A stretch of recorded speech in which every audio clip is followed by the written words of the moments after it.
Increasing clouds tonight with a low of 33. Tomorrow, increasingly windy with occasional rain. Tomorrow's high 44. Tomorrow night, cloudy, windy, couple of evening showers and a heavy thunderstorm, followed by a little rain late. Storms could bring isolated damaging wind gusts. The low 36.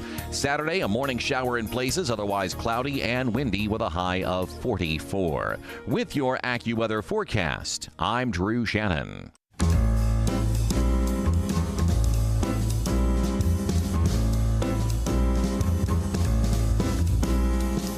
Welcome to another edition of The Ride Home with John and Kathy, live from the Salem-Pittsburgh studios. And now here are your hosts, John Hall and Kathy Emmons. Hey, good afternoon. Greetings. Things are falling apart. We're not even on the air yet. I mean, you spend all this time getting prepared, I know. and then you lose one thing. One thing. I printed out all these things, and I go to sit down, or I go, I hear the music starting, and I realize I don't have what I'm supposed to have. I hear the music starting.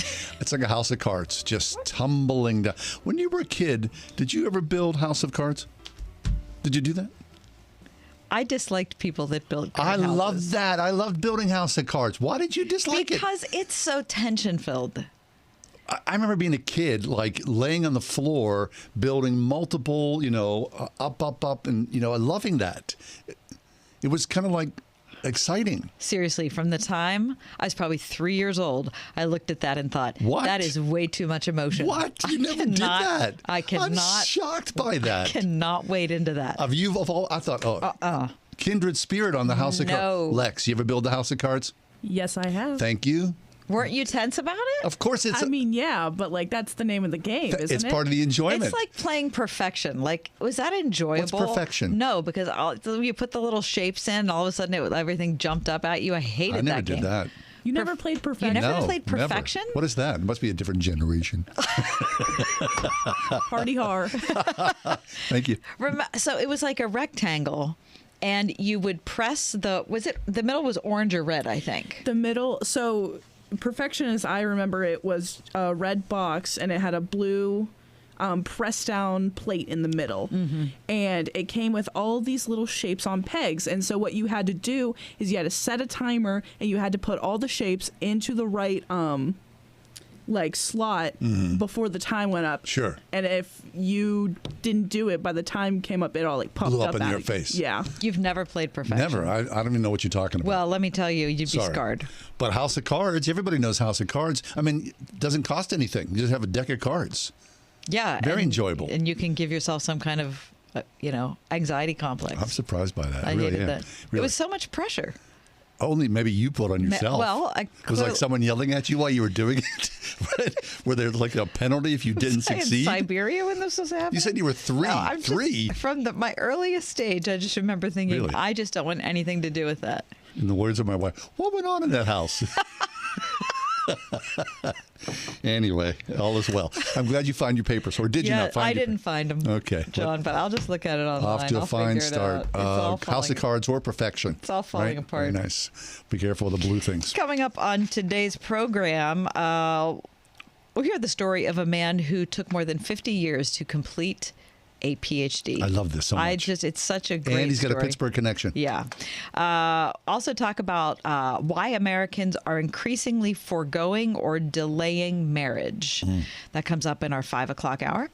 J. Warner Wallace will join us also in hour 2. Jim Wallace. Yep. He is a cold case homicide investigator from Southern California, also an author and a writer. And he's going to talk about what the defunding of police measures have meant to him as a former police officer, his comrades. He has a son who's serving. His father was a police officer, and what that means to a free and orderly society.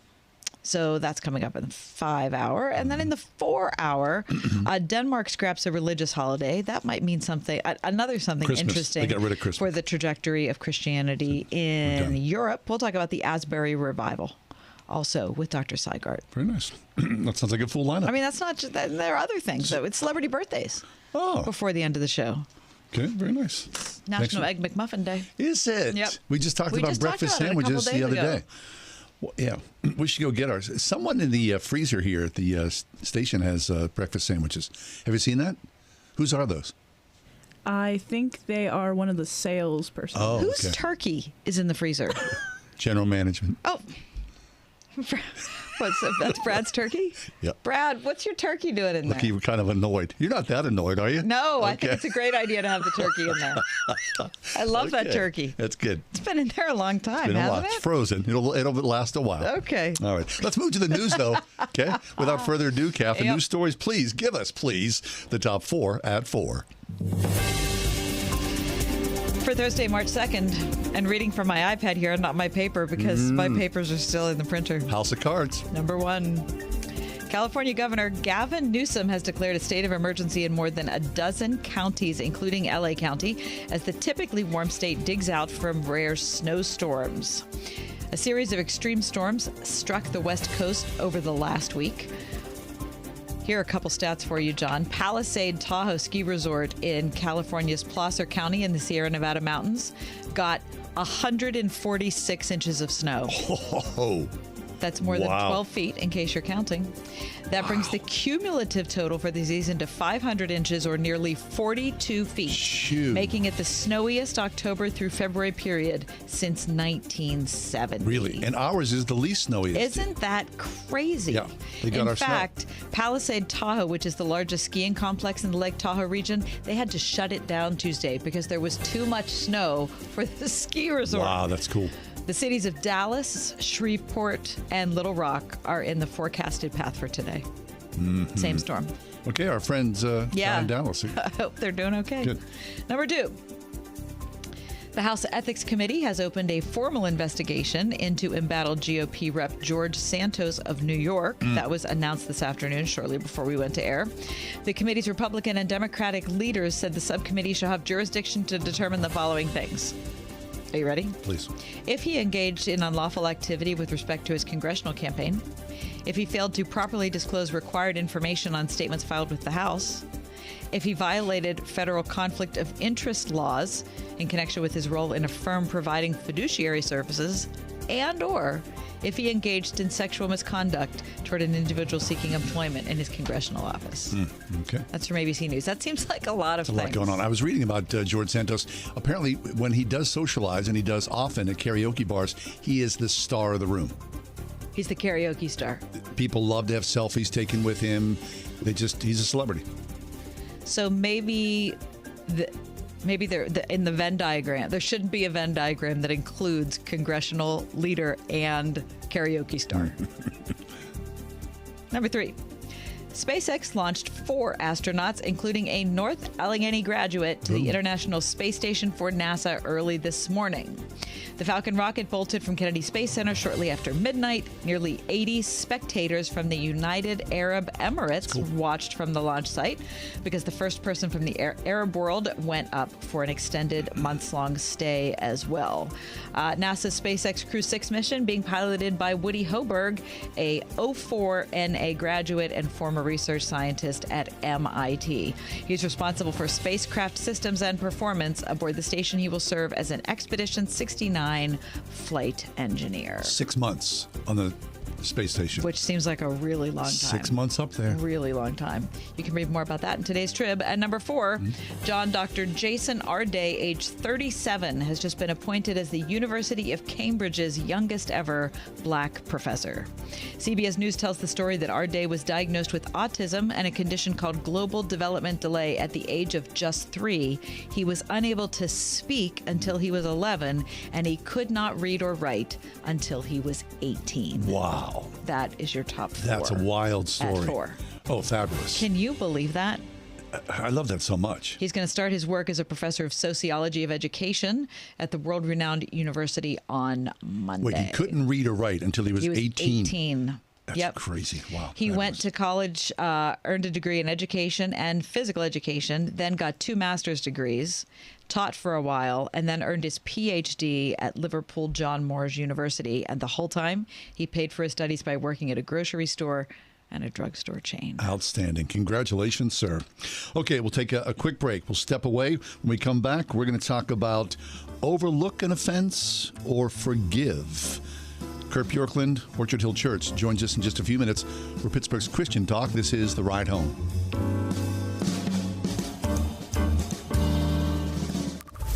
101.5 WORD. Sometimes in life and our relationships, we just don't feel a sense of true worth. Here's Nan Deal.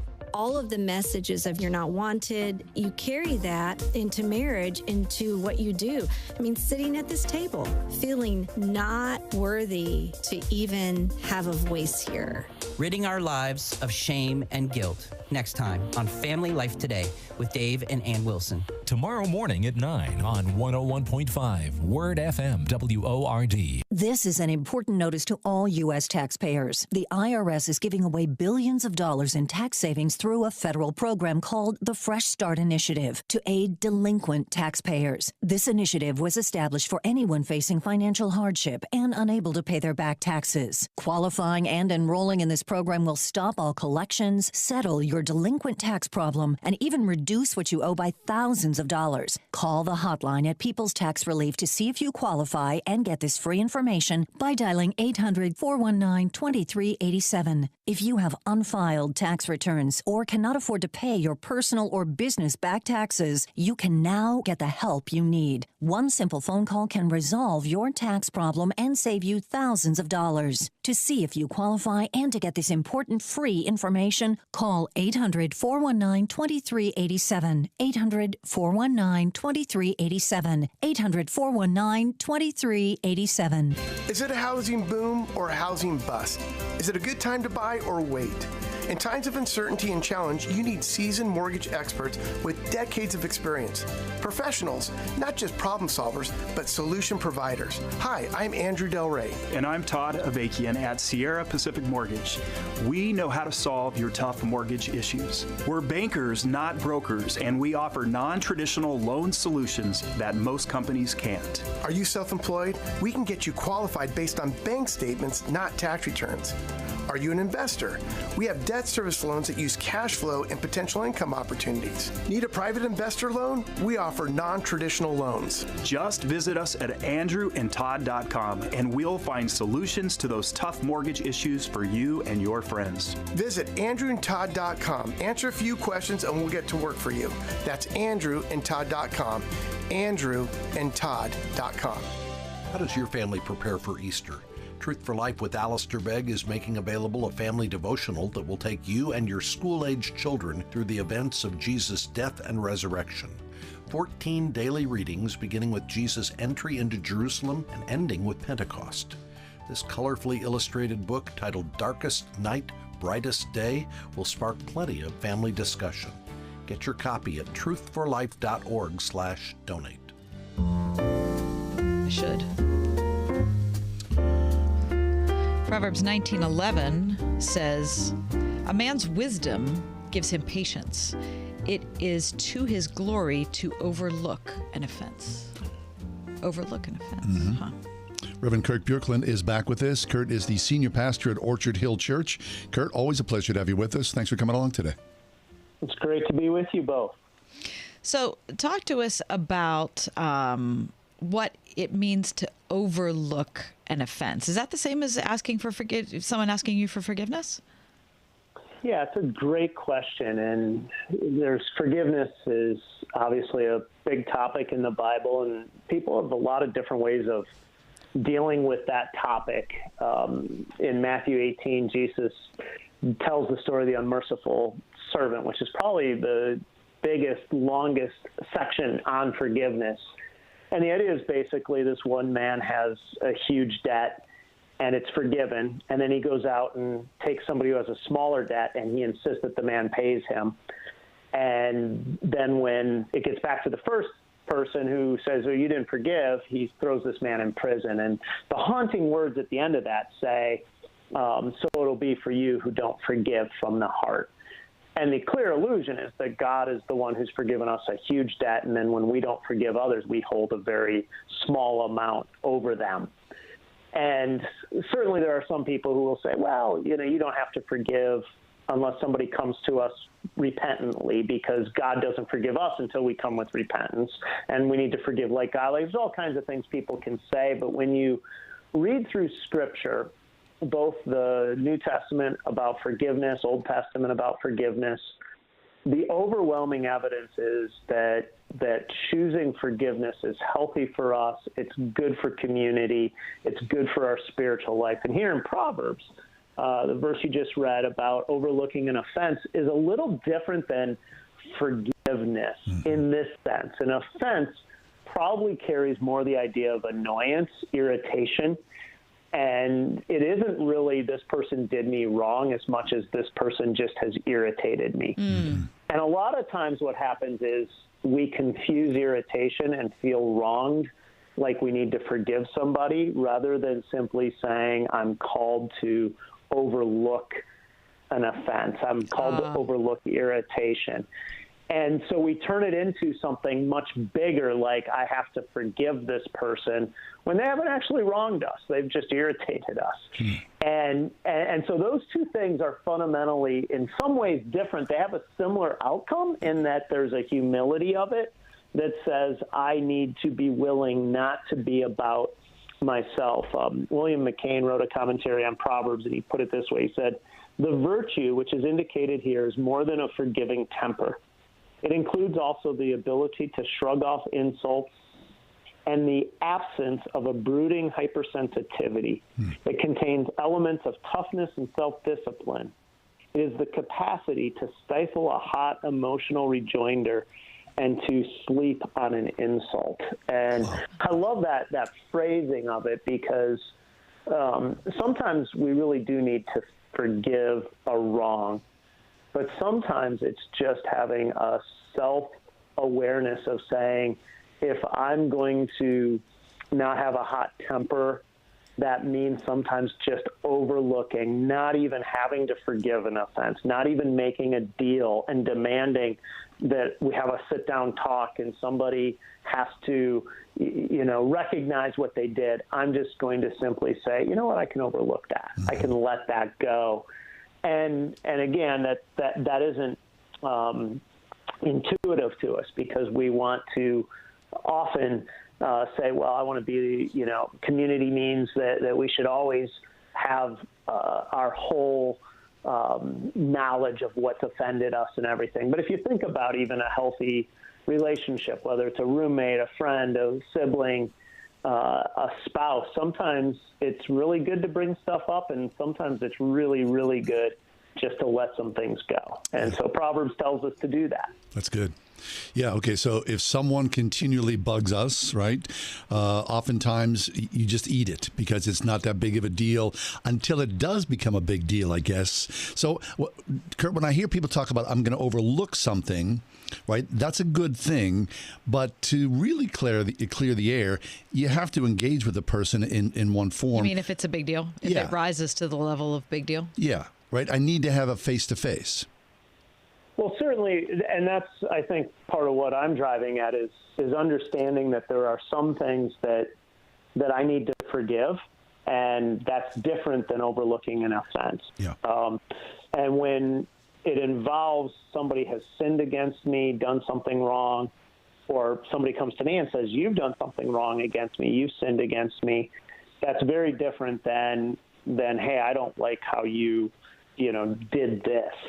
And understanding that difference, I think, and understanding that there's a wisdom to overlooking an offense before you get to everything having to rise to the level of a conversation is wise. That certainly doesn't mean that there isn't a time for those conversations for confronting something that has been a big deal, and saying, hey, this is really a place that, I'm asking you to acknowledge what you did that was wrong, so that we can forgive and have relationship moving forward. The Reverend Kurt Bjorklund is with us, senior pastor at Orchard Hill Church. Kurt, as you were talking about this passage in Proverbs, I was thinking about the one in Ecclesiastes, don't be easily angered. And I remember writing that down on a piece of paper when I was in college because I had 6 roommates. And hard not to take offense with 6 roommates. Right. I mean, if you want to, you can be hacked off all the time. Right. Actually, 24/7 with that many roommates. But it might even apply more to today when it seems like everybody is so easily, or we all are eager to be offended. It's not just that we are offended, we're eager to be offended. And it seems like both of these passages are telling us the exact opposite of that. Like, make it hard for you to be offended.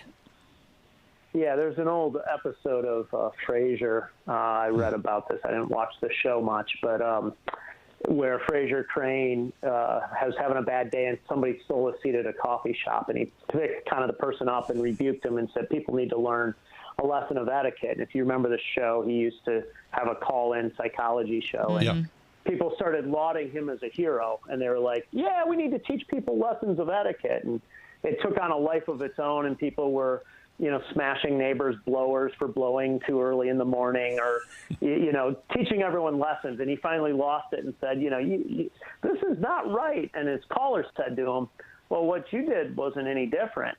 And Frasier, in his, whatever you want to call it, humility of the moment, said, you're right, I did wrong. And part of understanding, I think, our Christian faith is understanding that when we start feeling morally superior and projecting that into all of our day-to-day life, we're actually living out the fruit of self-righteousness.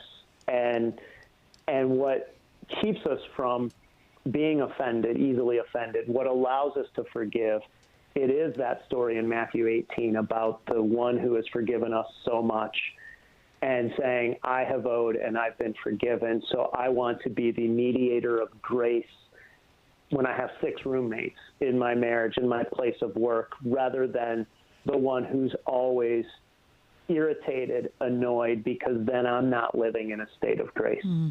That's really good.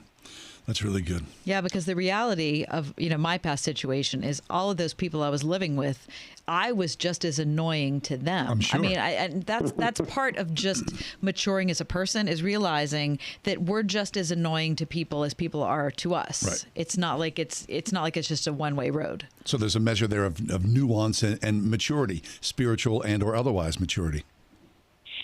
Absolutely. Well, Kurt, hey, always good. This is really excellent teaching. That quote that you read, can you tell us who that was by? It was William McCain, and it's just a commentary on the Proverbs. Yeah. Very good. Kurt, tell us what's going on at Orchard Hill. Oh, a lot of great things. Our campuses are doing well. We're launching one in South Point area, and so we've got a new campus starting there. We have just had an interest meeting up in Beaver, getting ready to maybe launch something up there as well. So a lot of fun things, getting ready to expand the campus again in Wexford. We just approved adding another student kind of space, which will ministry space that isn't just kids and students. So that's fun. So yeah, we've really been in a great place, just seeing a lot of people kind of coming to church who hadn't been, and seeing kind of the communal life, not just returning to pre-COVID, but really going well past it. And so that's been a fun season for us as a church. That's good news. That's awesome. Well, Kurt, always good to visit with you. I want to thank you for being on the show again. Thank you. Have a great afternoon. You as well. Kurt Bjorklund. Consider visiting Orchard Hill Church.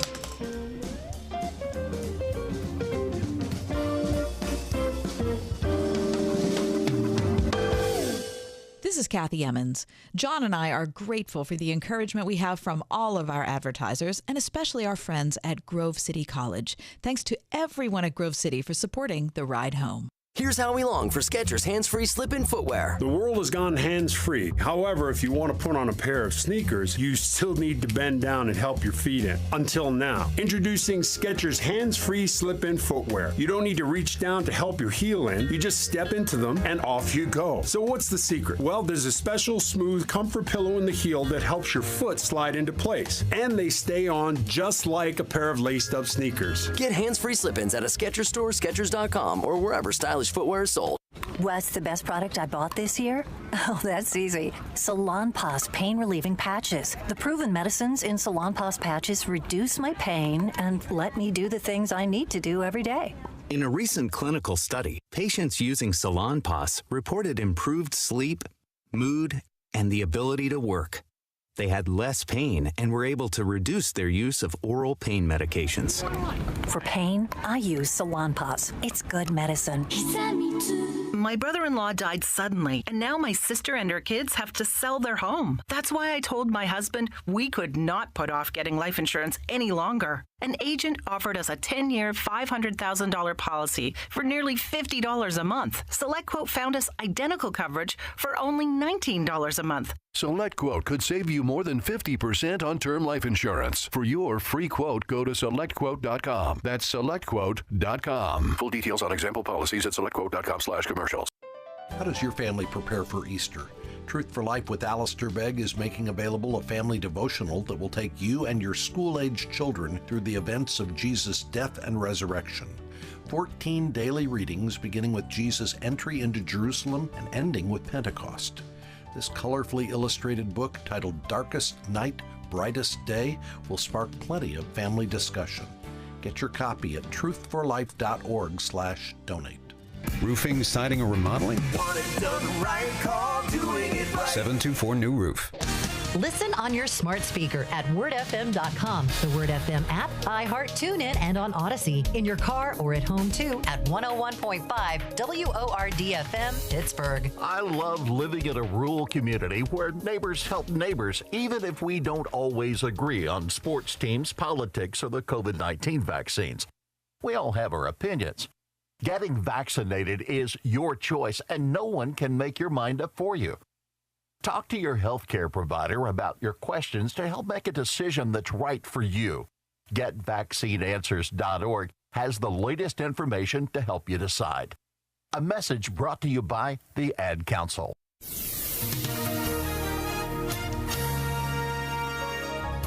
Increasing clouds tonight with a low of 33. Tomorrow, increasingly windy with occasional rain. Tomorrow's high 44. Tomorrow night, cloudy, windy, couple of evening showers and a heavy thunderstorm, followed by a little rain late. Storms can bring isolated damaging wind gusts. The low 36.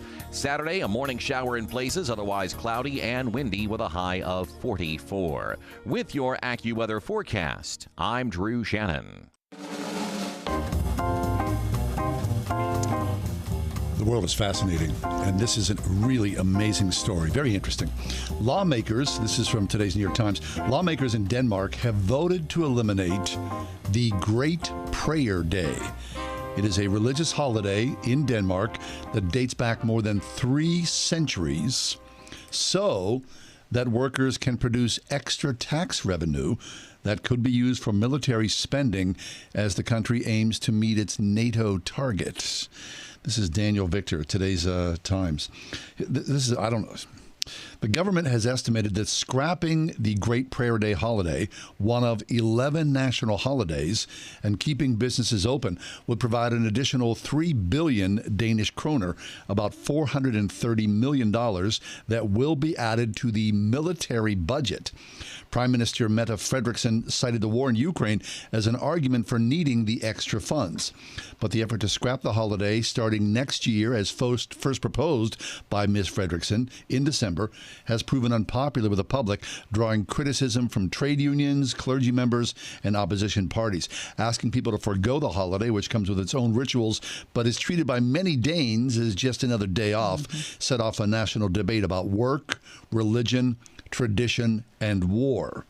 The president of the Danish Confederation of Trade Unions said on Twitter that there were massive problems with the government's proposal, calling it a de facto wage reduction for employees and lamenting the loss of free time. This is interesting. 500,000 people in Denmark have signed a petition to keep the Great Prayer Day, and a survey commissioned by the Danish Broadcasting Corporation found that 70% of respondents opposed dropping the holiday. The Lutheran Church.dk tells me that the Great Prayer Day was introduced in Denmark in 1686. When it was put on the statute book, it was meant to be a day of prayer, fasting, and penitence. Nowadays, most Danes associate Great Prayer Day with hot wheat buns. What? What are they?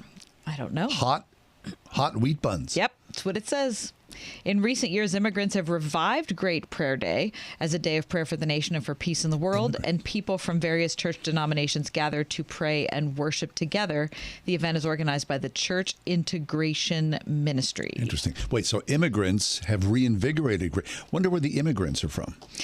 Danish immigrants. It doesn't say. It doesn't say. It said People that coming to Denmark. all kinds of work and trade historically have been forbidden on the day, and people were expected to fast until the church services were over and abstain from traveling, playing, and gambling, as well as from other sorts of worldly vanity. Bakers, too, were not allowed to work. So instead of making fresh bread on Friday, they began making wheat buns on Thursday that could be heated up the following day. Huh.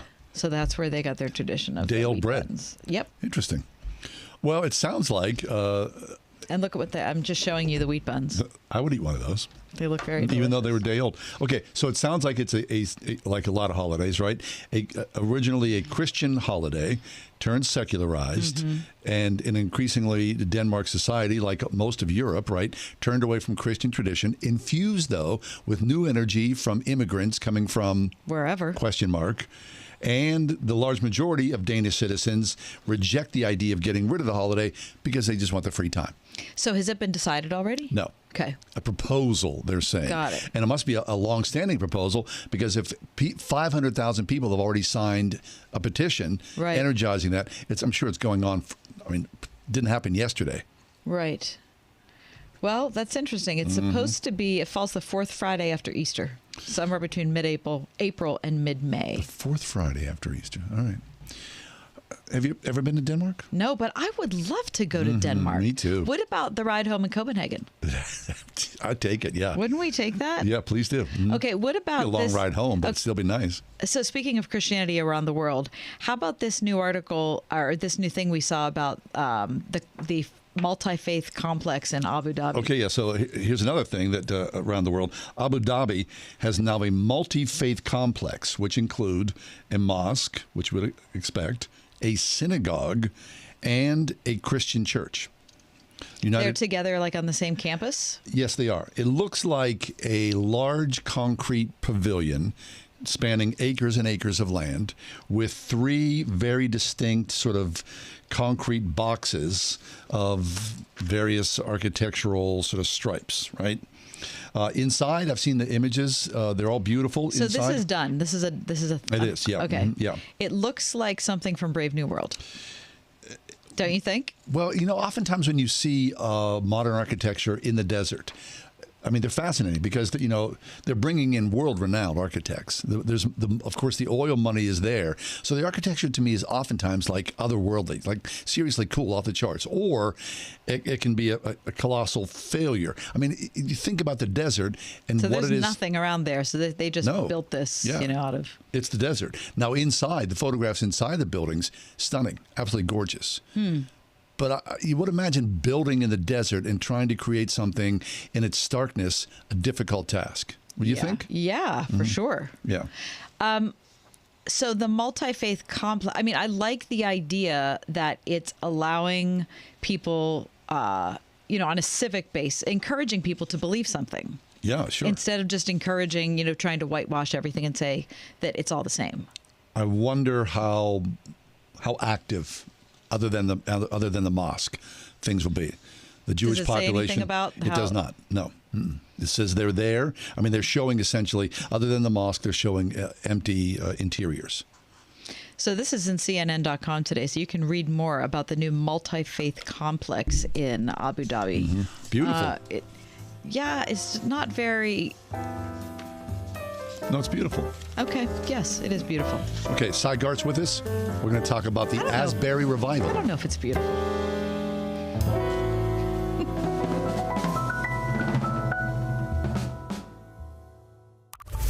.5 WORD. Sometimes in life and our relationships, we just don't feel a sense of true worth. Here's Nan Deal. All of the messages of you're not wanted, you carry that into marriage, into what you do. Sitting at this table, feeling not worthy to even have a voice here. ridding our lives of shame and guilt. Next time on Family Life Today with Dave and Ann Wilson. Later this morning at 9 on 101.5 WORD. Doing it right, roofing, siding, and remodeling. The first Owens Corning MVP in Pittsburgh and one of the longest tenured platinum contractors in the Pittsburgh region. Doing it right, roofing, siding, and remodeling. Call 724-NEW-ROOF. That's 724-NEW-ROOF. Want it done right, call Doing It Right. Paid for by Christian Care Ministry. Let's see, if something costs less, but people are happier with it, that sounds like something to look into, and that's MediShare. Maybe you've heard switching to MediShare to pay for healthcare can save the typical family $500 a month, and that's huge. But it's also true that people are way more satisfied after making the switch, too. The customer satisfaction rate for MediShare is double that of the typical health insurance plan. MediShare works. It's been around for more than a quarter century, and members have shared more than $3 billion of each other's bills. People love having telehealth and a huge nationwide PPO network. So, yeah, you can save a ton and like it better. Imagine being happy with how you're taking care of your health care. So if you're self-employed or part of the gig economy, or you just want a plan you're happy with, you can call right now and get a price within 2 minutes. A very, very smart use of 2 minutes. Here's the number you need. 844-47-BIBLE. That's 844-47-BIBLE. 844-47-BIBLE. We're entering a time of increasing hostility against people of faith. A time when Christians are going to be tested on a moral and physical and financial basis, unlike any other time in our lifetime. I'm Lance Wallnau, Christian author, evangelical leader, here to remind you that you have to take action to protect and steward what God has given you. For example, record high inflation is going to continue to eat away at the dollar, and the savings of your retirement account is in danger. Fortunately, God does provide a way. To protect your retirement, I recommend diversifying your 401k or IRA out of paper and into physical gold. And the best way to do that is with a gold IRA from Birch Gold Group. Now, to see how it works, just text the word faith to 989898. That'll give you access to a free info kit on gold IRAs. There are no strings attached, so text FAITH, F-A-I-T-H, to 989898 right now, and I pray your family is blessed with peace of mind because you took action. Roofing, siding, or remodeling? Want it done right, call Doing It Right. 724-NEW-ROOF. A couple of weeks ago, Christendom was all aflutter because of what was happening in a small college town in Kentucky, Asbury University. I'm sure you've heard this name, Asbury University, because of what has been called a revival. It's hard to say, no, I don't see a revival happening there. A spontaneous gathering, first of college students, and then some 50,000 plus people from around the world who were so excited and moved by this revival of prayer that they came to this small college town. Now, the revival was ended by the college administration. The administration, to their defense and their credit, said, we've got to get on with the idea of the work that needs to be done with learning in the college community. We're happy and, of course, thrilled that this revival's happened, but we need to go back to our regular class schedule. However, since that time, there's been a lot of prayer around this, a lot of conversation, and much ink spilled about this as well, because people are still, and rightfully so, excited about the Asbury Revival. Here today to join us to talk about the Asbury Revival, a regular guest on our show here on the Ride Home is Sy Garte. Sy Garte, he's a biologist and has written the work of his hands, A Scientist's Journey from Atheism to Faith. And Sy, welcome back to the show. Thanks. It's great to be here. Now, wait, Sy, you're a biochemist. Why do you want to talk about the Asbury Revival? Great question. Because I'm excited. And what does this have to do with science? Absolutely nothing. Yeah. That's an important point. This is a spiritual event that is undeniably real. I think the evidence, I've watched a great deal of it. I was fortunate enough to catch a 10-hour video, that was made by one of the participants. I haven't seen the whole thing yet, but I'm slowly going through parts of it. And it's astonishing to watch, minute by minute, how things developed in that room, in that chapel building. And there's no question that this is genuine. And what I find remarkable about it and so exciting is the reaction of the people inside to requests from various famous people, journalists, preachers, etc., to come and use this event for whatever purpose. And their reaction has been, "Thank you. This is about Jesus." This is not about any person, and that's, you hear that refrain all the time from the people who are there and the people who were there, and I think that's wonderful, because that's really what it is. It's about the Holy Spirit being present in the souls of people who have been in that chapel, and it's demonstrable, and I think it's incredibly exciting. Yeah, it surely is, Sy. And I'm glad, before you came on the air, you were like, hey, I'm sure you've talked about the Asbury Revival. Would it be okay if I continued on with that? Like there is too much talk about it. But I don't think you can ever talk too much about revival. We've been so hungry for something like this. I mean, if you've been a Christian for any amount of time, you hear about revival and you think, what's that like? A good friend of ours, Sy, who is a local pastor here, he said that someone told him about the revival, which started on a Wednesday a couple of weeks ago. And there he was. He said he was really sick. He was in his sick bed, but someone said, hey, this is what's going on. He arose from his sick bed here in Pittsburgh and drove to Kentucky for a couple of days just to be part of the revival itself. And he said he described it as sort of being like on a lazy river in one of those parks where you're sort of enveloped in a big inner tube and floating down in water. And he said it was kind of like being surrounded by this beautiful imagery of God's love. And it was gentle and warm, and that's what was sort of encompassing the energy that encompassed the room. Right. I can see that.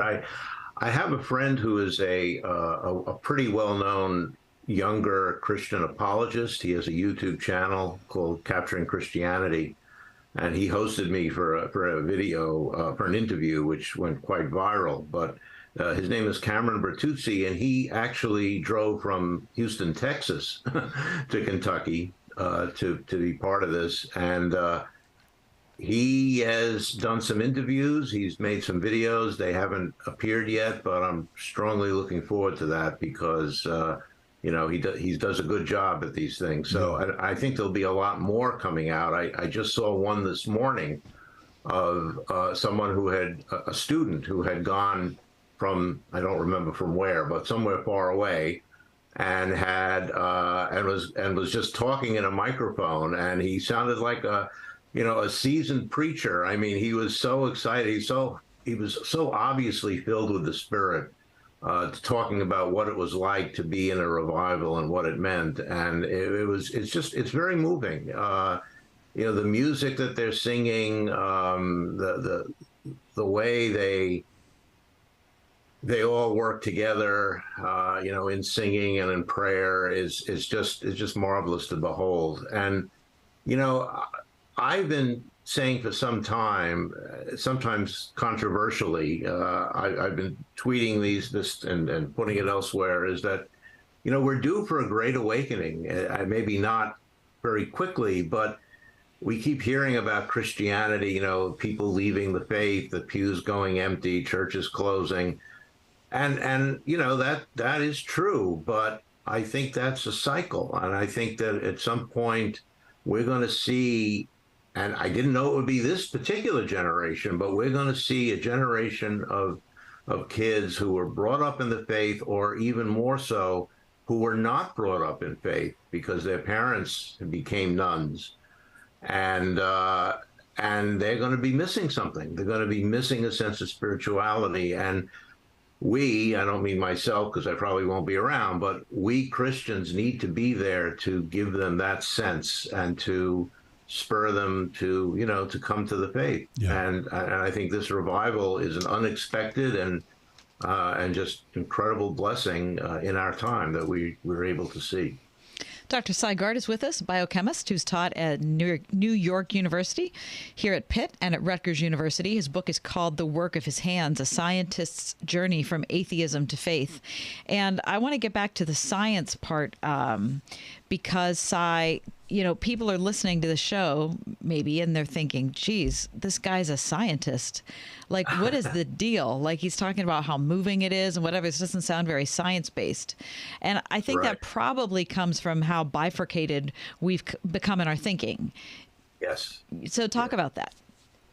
Well, that's a great point, Kathy. And I was trying to think of what I would say other than that this has nothing to do with science. But what I should really say is it has nothing to do with science as we know it.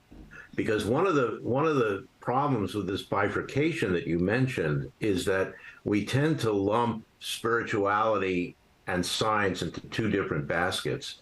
But the problem with that is that science as we know it is not, we don't know everything there is to know about science.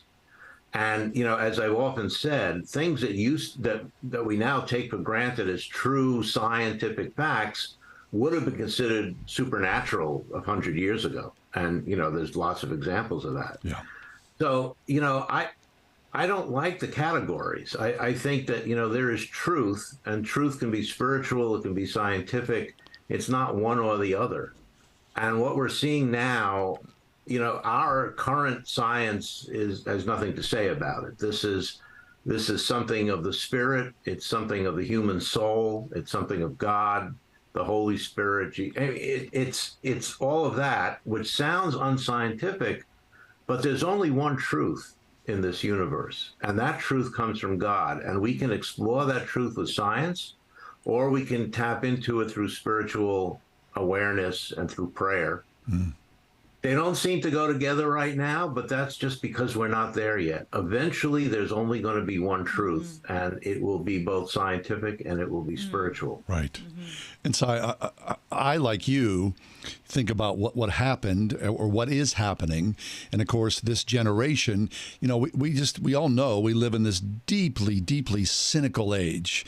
And I'm sure, for a lot of non-believers and perhaps believers as well, you see that and you go, yeah, but... Now, of course, what happened, some people would take umbrage and go, well, that may not have been a revival. That was probably just a prayer gathering that went on for an extended amount of time. But I do know, like you and we know many, many people here in the Pittsburgh and Western Pennsylvania community who have been praying about revival for a long time.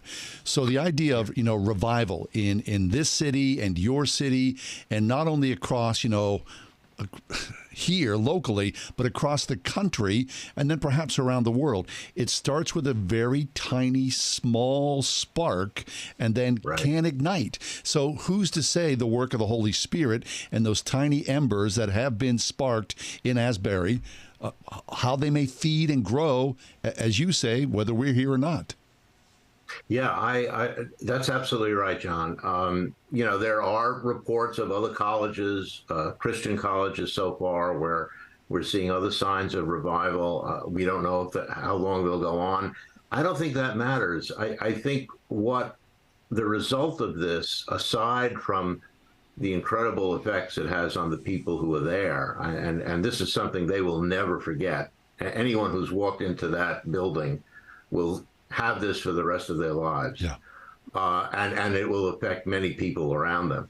But the fact is that the fact that this happened is something that I think is a great significance to Christianity. And, in the fact that it was so loving, it was so full of the Spirit, I think brings us back to the root essence of Christianity, which is love. I mean, that's what it's all about. That was Jesus' message, love. And that's what you saw when you looked at it, when you listened to it, when you see it. That's what the people were feeling. How can anyone, come up with anything against that? And, being cynical is fine, but I think it's very difficult for anyone to be cynical about love. Mm-hmm. I mean, it's one of the key reasons that we're human beings. Amen to that. Sy, it's always a pleasure. I'm glad you brought it up again. I think it needs to be talked about more. Biochemist Sy Garte, the author of The Work of His Hands, A Scientist's Journey from Atheism to Faith. Thank you, Sy. Always a pleasure. Thank you, guys. Take care. Word FM listeners, in this year radio commercial, I'm going to show you how the famous quote, 2 birds, 1 stone, should actually be 4 birds, 1 stone. I can see you're on the edge of your seat, but let's at least give it a try. It's Ryan from United Faith Mortgage, and what we're seeing from families across the country is how 1 stone, the cash out refinance, is helping families 4 different ways. The cost of everything is currently crazy, which is spiking credit card debt, where interest rates are often 3 to 5 times higher than mortgage interest rates, which is why we're seeing family after family taking advantage of the fact that their home has skyrocketed in value and cashing out that newfound money to pay off the credit card monster, using leftovers on special purchases, setting a bit extra aside for future peace of mind, and the 4th positive is cleaning up debt improves your credit score, giving you better future options.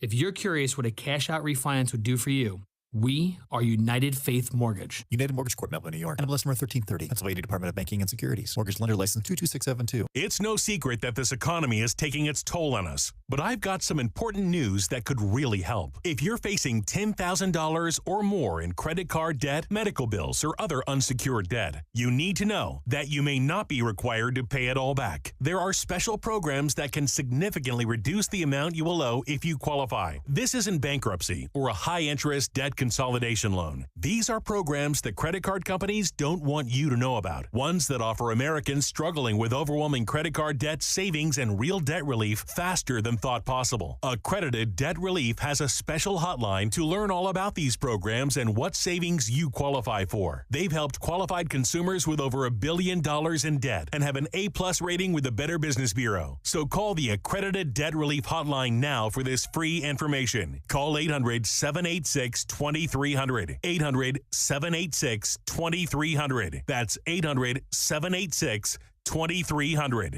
Let's be real. Retirement is expensive, and inflation is making it even harder with the cost of everything going up from pet food to a dozen eggs. Wouldn't it be great if the cost of your health care could go down?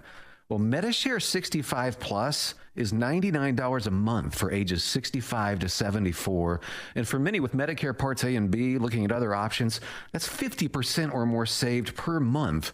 No gimmicks. It's $99 a month, and you can use any Medicare-approved doctor or facility, and you get 24/7 access to telehealth from the convenience of your home. Better yet, Medishare is a Christian nonprofit organization. It's a community that'll pray for you and encourage you. And since we've cut out the middleman, you get to keep the savings. Call now. You can learn more about Medishare 65 Plus. Here's the number: 833-SHARE-55. That's 833-SHARE-55. 833-SHARE-55.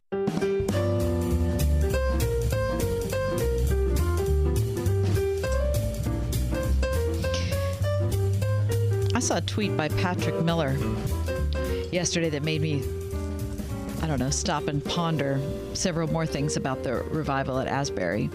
And we're going to try to get in touch with Patrick Miller and see if he can come on and talk about these things. But I'm just going to toss some of them out now. He said, at a glance, revivals in the U.S. have never been identical. In each, the Spirit seems to guide and speak to a specific generational need. So consider Asbury. Number 1. The most anxious generation in history experienced a revival characterized by peace. We all know kids between the ages of 18 and 22. It is an anxious generation. Talk about that later. Right? Number 2, the most lonely generation experienced a revival characterized by intimate prayer.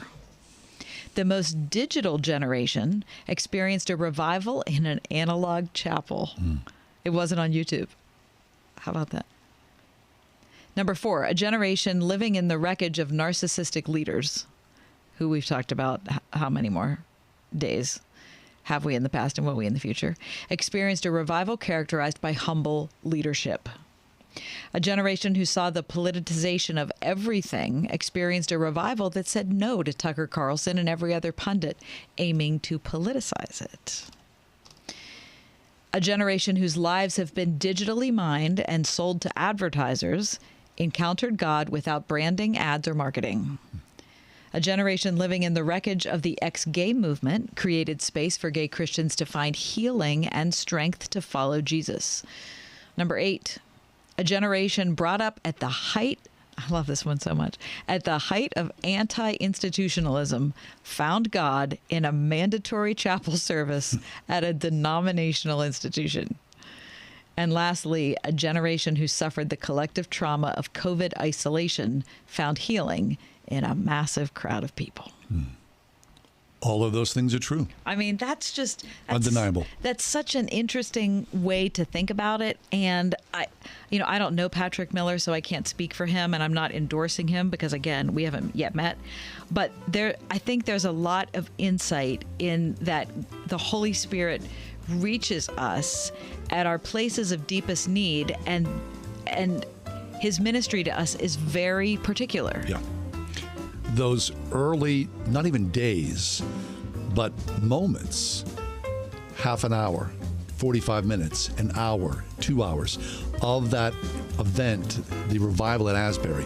Can you imagine how compelled people were? Yeah, right. The word got out and said, and then they walked in and were like, give me that. I need that. I want. And then there was this explosion of, come join us, because everybody experienced the same peace of the Holy Spirit.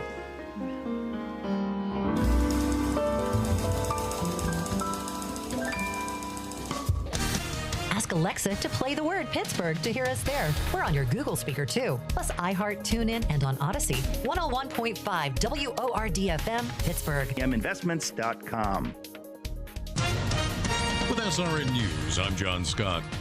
Retired U.S. Navy Admiral James Stavridis cheering news that Ukraine recently defeated Russia in a major tank battle. Admiral Stavridis says several things become clear in watching the Russians lose more than 100 tanks over the past few weeks. One, the Russian military simply does not appear to be a learning organism. Making some of the mistakes they made a year ago in a failed bid to take Kyiv. Then there's will, morale.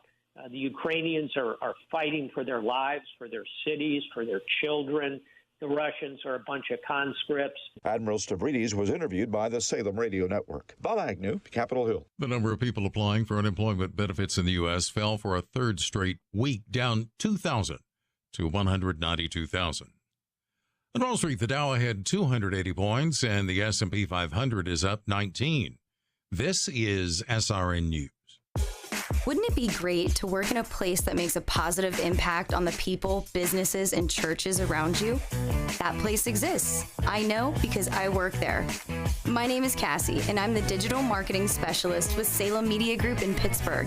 Right now, 101.5 Word FM and Salem Surround have an opening for one talented salesperson to join our team. Is that you? We'll bring the training, you just bring the talent. An understanding of digital marketing and some direct sales experience will definitely help you stand out. What are you waiting for? Take the first step to a career that is challenging, rewarding, and helps to create terrific results for our amazing customers. Join the sales team at Salem Media Group, Pittsburgh.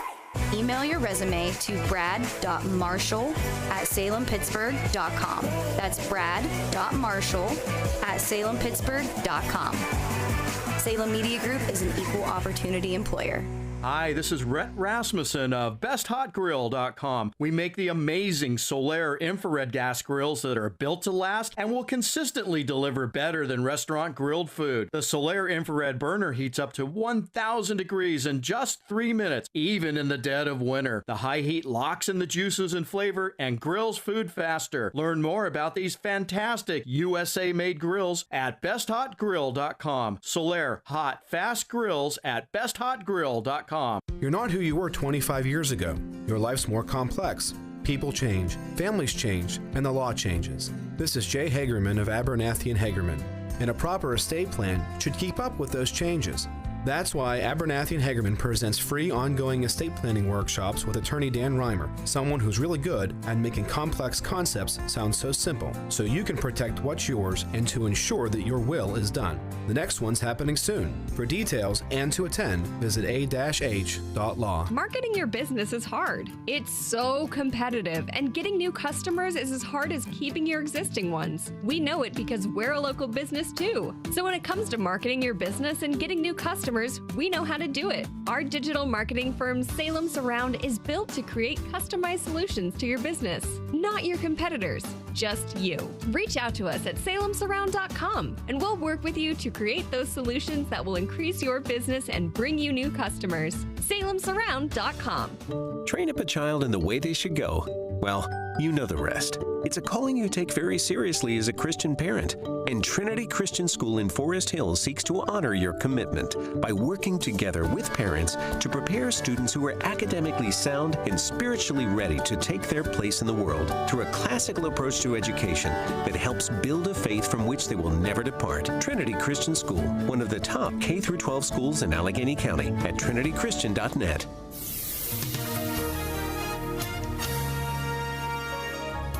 Increasing clouds tonight with a low of 33. Tomorrow, increasingly windy with occasional rain. Tomorrow's high 44. Tomorrow night, cloudy, windy, couple of evening showers and a heavy thunderstorm, followed by a little rain late. Storms can bring isolated damaging wind gusts. The low 36.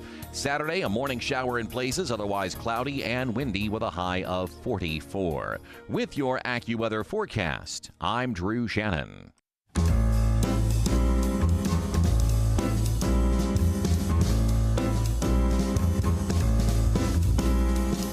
Welcome to another edition of The Ride Home with John and Kathy, live from the Salem-Pittsburgh studios. And now here are your hosts, John Hall and Kathy Emmons. Happy to have you along for today's ride home. Yes, we are. Yeah, we really are. We're happy to have we are happy to have that How going on today. How are things over there? How are things over the other side of the table? They're going fine, except that I didn't have the thing I thought I had. Again, this is exactly what happened at the beginning of the 4 o'clock hour. All right, I remember. Just an hour ago. Fortunately, I was just able to find it, John. Hey, fabulous. Coming up in this hour, we've got Does This Make Sense? At 5:25. Yeah. Also, today is World Teen Mental Wellness Day. World Teen Mental Wellness Day. So we're going to wish happy mental health. It's a worthy day. It is, certainly is. To engage in. Also, our good friend Jay Warner Wallace will be with us in just a little bit. He's a former police officer, and he's going to talk about what defunding the police means for society and for cops. It's also celebrity birthdays. And so we'll quiz John before the end of the hour. Before we do any of those things, John, I saw an article in Axios just yesterday talking about marriage. This is what it says. Americans are increasingly foregoing or delaying marriage, a dramatic shift from what we all knew a generation ago, certainly a huge shift from 2 or 3 generations ago. Yeah, sure. Over the last 50 years, the marriage rate in the U.S. has dropped by nearly 60%. Whoa. How long? A generation? 50 years. 60%. 60%. Marriage rates have fallen. Yes. Wow, that's amazing. This is what Axios says.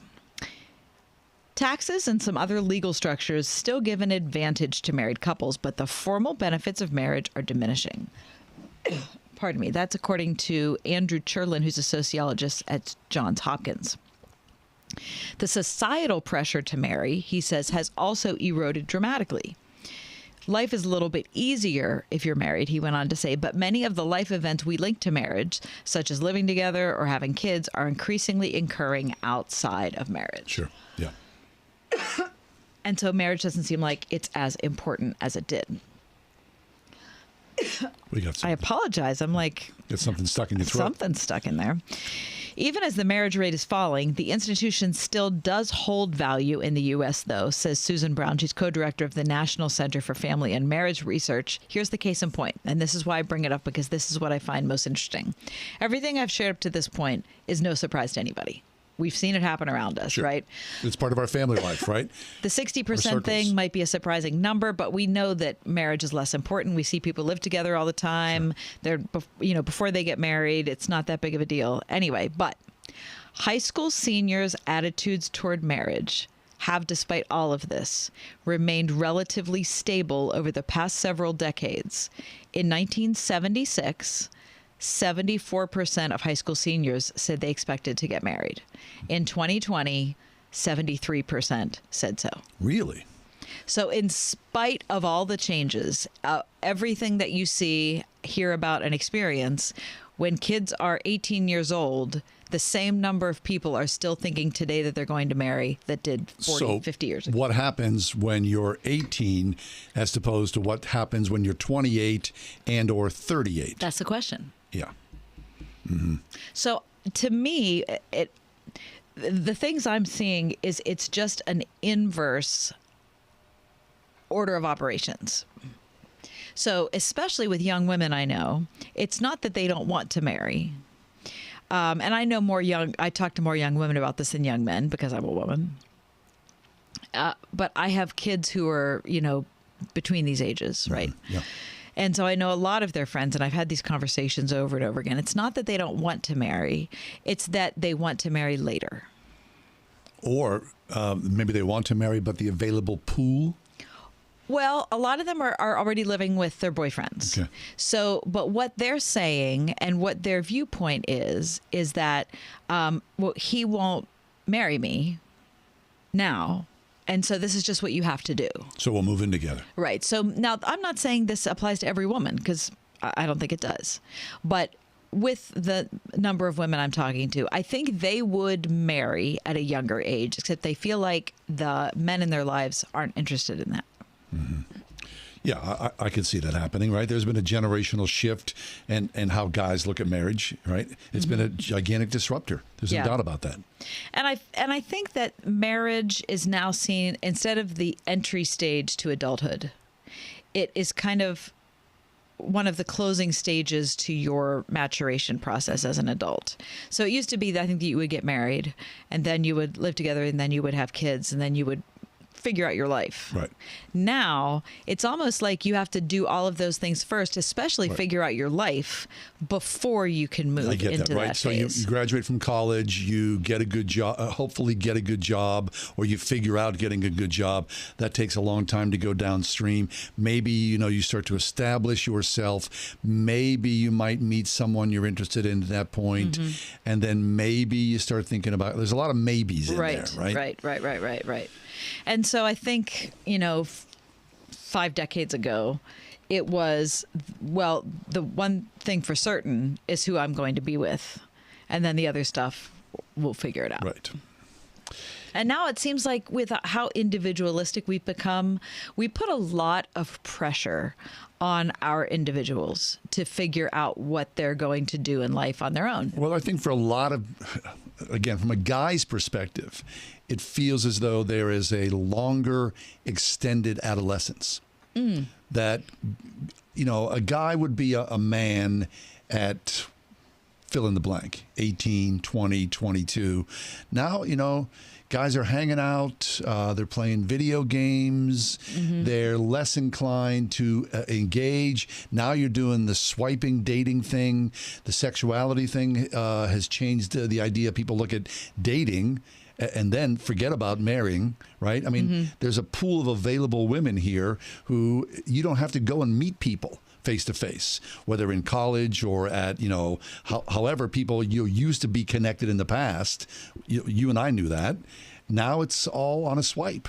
And so there's an availability there that reduces the friction and the work that requires to be done to engage in relationship. So relationship has changed, the ease and availability of that. So, my needs are taken care of. I don't necessarily need to get married because I get what I want when I want it, and I'm just going to hang out and do my thing. And Sure. So you think that extended adolescence goes up for guys maybe up until they're 30? Yep. Pretty close to it, if not, yeah. I would say in that neighborhood. And I think that's a big game changer for a lot of people. Yeah. Lexi, do you feel like for young women there's an extended adolescence too? No, not really. Okay. I would say no. I think you're right. I think the young women we tend to know are more serious-minded than the young. Again, this is a broad, sweeping generalization. that guys are less inclined, less seriousness in a forward motion in their lives. And I think part of that is because I don't want to say infantilize young men, but men's needs are taken care of far more often by other people than women's needs are. I think that's spot on, Lex. Yeah, I do. Yeah. All right, just a few observations on our point. Wait till we set some time aside for the Lexi segment of The Ride Home. That might have to become a weekly feature. We'll take a quick break. When we come back. Hey, there was a cataclysmic change in Chicago politics just this week. It involves police, young men. 101.5 WORD, the station with Pittsburgh's favorite Christian music every weekend. With the best new music. New music from Phil Wickham. This is Our God. First Things First by Consumed by Fire. First Things First. And You Will Be Found by Natalie Grant and Corey Asbury. You will be found. Celebrating 20 years of bringing Pittsburgh's favorites and the best new music. 101.5 WORD. On the weekend. Just when you thought it couldn't get any better, Mike Lindell with MyPillow is launching the MyPillow 2.0. When Mike invented MyPillow, it had everything you could ever want in a pillow. Now, nearly 20 years later, he's discovered a new technology that makes it even better. The MyPillow 2.0 has the patented adjustable fill of the original MyPillow and now has a brand new fabric that is made with a temperature-regulating thread. The MyPillow 2.0 is the softest, smoothest, coolest pillow you'll ever own. Hey, this is John Hall. For my exclusive listeners, the MyPillow 2.0 is buy one, get one free with promo code WORD. MyPillow 2.0 temperature-regulating technology is 100% made in the USA and comes with a 10-year warranty and a 60-day money-back guarantee. Just go to MyPillow.com, click on the radio listener square to the buy one, get one free offer. Just when you thought MyPillow couldn't get any better, MyPillow 2.0 gives you the best pillow ever. Enter promo code WORD or call 800-391-0954 to get your MyPillow 2.0s now. Is your school a true partner in your child's education? They should be. Pittsburgh's Christian schools agree. If you're looking for a safe environment where kids can learn, challenge, and grow with highly qualified teachers who are not only caring but accessible, where academic excellence goes hand in hand with character development, consider Christian education. Right now, local Christian schools are offering half-price tuitions for first-time enrollees, like Portersville Christian School in Portersville, PA. Visit wordfm.com/tuitions. How was your drive to school? Let me tell you, I had to get my iced coffee first. I just can't seem to put it down. My favorite rapper just announced a tour. My phone was buzzing like crazy. I'm so excited. I had to text all my friends right then to talk about it. Then, someone started calling me and... Let's try that again. I turned my phone off right away. I never drive distracted.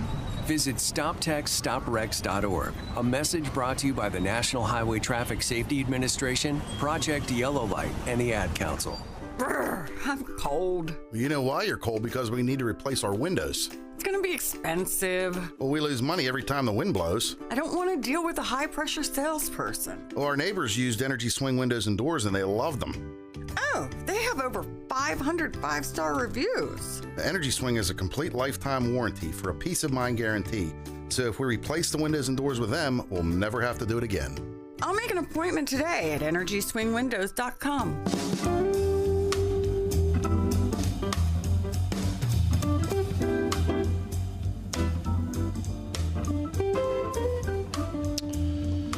There was a cataclysmic change that happened in the city of Chicago on Wednesday of this week. A mayoral election, a runoff involving more than 7 candidates.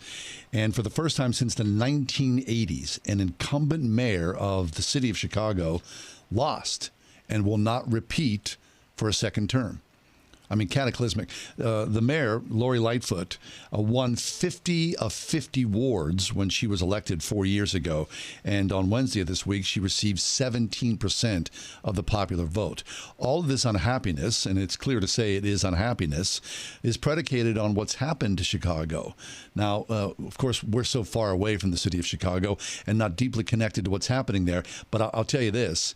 It's a mess. Mm-hmm. Homicides are through the roof. Lawlessness is just running rampant. And it's because of this administration, the Lori Lightfoot administration, has essentially taken the teeth out of law enforcement. here to talk to us about that, about what it is to be in law enforcement and the importance of this. Say what you will, right? And there's a lot of conversation about this, is J. Warner Wallace. Jim has been a guest on our show over the many years. J. Warner Wallace is a Dateline featured cold case detective, an author, a speaker, a senior fellow at the Colson Center for Christian Worldview, and adjunct professor of apologetics at Talbot School of Theology at Biola University. His newest book is called Person of Interest: Why Jesus Still Matters in a World That Rejects the Bible. Jim, welcome back to the show. Hey, thanks for having me. I appreciate it. This is actually, I'm busy writing the next book, and I thought I just can't break away to do anything else. But when you told me what we were going to be talking about, I thought, okay, and we're going to have to make the exception because this is such a growing concern, right, about what's happening nationally related to law enforcement. Yeah. All right, Jim. So the stat that I absolutely was shocked by is that the homicide rate in Chicago is 5 times that of New York City. To imagine such a deceleration in just, being able to live normal life in that city is really shocking. From your perspective, you hear those rates. What do you think? Well, it's not just in Chicago. I hate to say it. This is happening nationwide, especially in large urban areas. And there's a reason for this. Look, I often say this, and I'm never popular when I say it. I used to say it a lot when I was training my own officers at our agency in Los Angeles County, and my mayor and city council did not like it when I would say it. But law enforcement is the one necessary profession upon which every other profession is contingent. Now, I know that sounds a little bit arrogant to say in a world really since COVID where we've said there's so many essential services, right? And of course, these services are important. There are many essential services, but none is more essential than law enforcement. Remember, we used to have volunteer firemen, and you could back in the Wild West, you had one paid employee first. That was your sheriff. Why? Because you can't really run a medical practice if you're afraid that someone's going to rob you at the end of treatment. You have to have order first. This is why, for example, it's so critical that law enforcement officers be upstanding, because they stand as the foundation for modern civilization. Right. And so I know I get this. People will say, well, those other things are more important. Like I have a doctor for a son, and I have a police officer for a son. But there is no doubting that one of these is contingent upon the other. And this is what we have to realize, that if we are going to treat law enforcement like it's just another thing we can replace with some other body of servants, good luck with that. And what I see happening is that we have started to kind of move away from nobody wants to be a police officer anymore. Our agency is probably down by about 30% right now. Wow. I don't think that's much different than other agencies around the country. Okay, so Jim, the narrative is, right, and of course you know this very well, probably more than anybody, is we're going to defund the police because essentially the police are a bunch of rogues and they're out there murdering people in the streets. And so we'll take away their teeth and replace them with mental health workers who will engage those who are involved and seal the problem, or at least help heal the problem by looking at people's hearts and minds first. I like to say it kind of this way. Law enforcement is like a 10th domino service. It's not a first domino service. I mean, I also agree that there are lots of reasons why particular groups are where they are right now based on the history of our country, how certain groups have been treated. I get all that. That's a first domino issue. But you don't hire us to handle the first domino. I really don't have, I feel the same way you do about the number of dominoes that fell before we got to what we call today. But now you're hiring a body of people to serve you today. And we have to, what do you do when you've got true crime is occurring? And at that point, you cannot reasonably expect to go back to the first domino. You're in the moment of the 10th domino. And you need servants who are equipped to handle the 10th domino. And I get it. Whatever we do now in order to right the ship, I hope will have a consequence on 20 years from now. But what do we do today in Chicago? Not what we hope to create for 20 years from now in Chicago. That's the real question. We're talking to J. Warner Wallace. He's an author and a speaker, presenter, and a former police officer. You mentioned that you have a son who's a doctor. You have a son who's a cop. And you were one yourself. You're the son of a cop. So this is in your blood. When you come to grips with a lot of the issues that get publicity as far as policemen who have just outright killed people, policemen who are racially biased. Talk about how you see, where you see those in the dominoes, and how you communicate with people who look at you and say, you're a cop, you're white, we can't You're the have, bad guy. yeah, and we can't have any relationship. No, I totally get it. No one hates misbehavior on the part of police officers than police officers who don't misbehave. And we have a zero tolerance ourselves. We're looking at a police force of anywhere between 800 to 1,000 to 1 million officers. It's hard to kind of judge this, as they want to keep good records on this. But that's a large body of people. From the number of people you see misbehaving when you see this in the news. And so I think that we have to keep this in perspective. Look, nobody wants to. We have a high bar, but there's no way to. How do we? If you pass the physical skill and you pass our background check and you pass. The bar is pretty high, but you can see places though, like cities like Memphis, for example, where they're trying to develop a direct path for parolees to make it onto the law enforcement team. You have to think about that we cannot lower the standards. We have to continue to raise the standards. And I'm in favor of raising the standards. But the question I would have is, what kinds of questions could we ask in an oral board that would determine if you're fit for this job? Most of the questions you and I would say are important questions to ask, we probably aren't going to be able to ask because they violate certain rights of the person you're asking the question to. I want to ask questions like, what's the last thing you did that it wasn't all about you? You say you want to serve your community. Show me your history of serving your community to this point. Like, what is it I coach my son's soccer team. Well, that's for you, bud. That's your son on the soccer team. When's the last time you did something when there was nothing in it for you? That's true service. And I don't think we only ask those kinds of questions on the oral boards. We ask, that's part of the problem. And it turns out we often will go to a strategy to hire officers. I used to tell my chief, look, you want to hire officers, start looking at the Christian universities and colleges where young men and women are looking for something they feel called to by God to do as a matter of holy duty. The problem is we're in a culture that's moved away from this notion. They would much rather advertise by saying, hey, you got great days off, we can pay you really well, it's fun. Is that what you want to hire? I want to hire somebody who's willing to do this for free because they feel called to do it by God. That group, though, is shrinking. So we're going to have a harder time hiring those kinds of people. Look, here's the tug of war that occurs in every officer's mind. We signed up and we're willing to give our life to defend our community. At the same time, we'd like to go home at the end of the shift. Yes.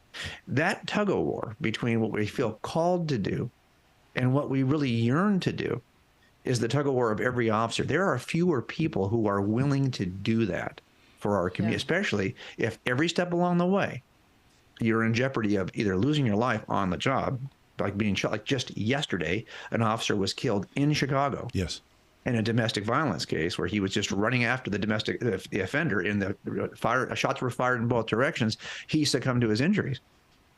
This is happening. Who wants to do this? If he just survived that shooting, would he have been sued by some group for having shot his weapon? This is happening there are a number of district attorneys that are now in place in urban areas that are really not in favor of supporting the actions of police. They would assume them guilty before they assume them doing their duty. Right. And I think when people see that, they're like, why would I sign up for this? Look, folks, we don't just, firemen don't ride around looking for a potential fire. They respond after you call them for a fire. If you want police officers to actually act proactively, patrol, we have a patrol function. There's no patrol function in any other service. We patrol around. You're hoping our very presence will deter crime. And that is typically where officers will get into trouble because, if they stop you for something, why are you stopping me? Well, because you've hired us to do something proactively to make sure our community is safe. What do you want us to do? I think what's going to happen now is you're going to see that police officers are going to become more and more reactive. Just call us if you got a problem. We'll get there and take the report. I suspect that patrol divisions are going to shrink and detective investigative divisions are going to grow. Interesting. Because no one's going to try to stop crime before it occurs. We're just going to respond afterwards and give the case to a detective. Right. Okay, Jim. So you paint what I would say a very dire picture about the forward motion of the ability for police to police. The good news is that this defund the police initiative, which has given rise in the last couple of years, by looking at Chicago and the mayor's complete and abysmal failure to be reelected, there's a wake-up call that's going on here. Now, the problem is, as you've very succinctly pointed out, the pool has shrunk. Good and well-meaning people do not want to be part of this because of any number of really difficult issues. So is there a solution? I mean, how do those things work together? People's eyes have opened up. We want to live in a free and safe society, but now we've pushed away all the good applicants. Well, I'll be honest with you. The people whose neighborhoods are in most need of protection are in favor of police officers. What you'll see is it's usually the people who don't think they have a need for police officers will make decisions about police officers. But the communities that we actually police, they understand. The law-abiding citizens in communities in which crime is occurring do not want you to reduce the number of police officers that are in their communities. I mean, that kind of poll work has been done for years.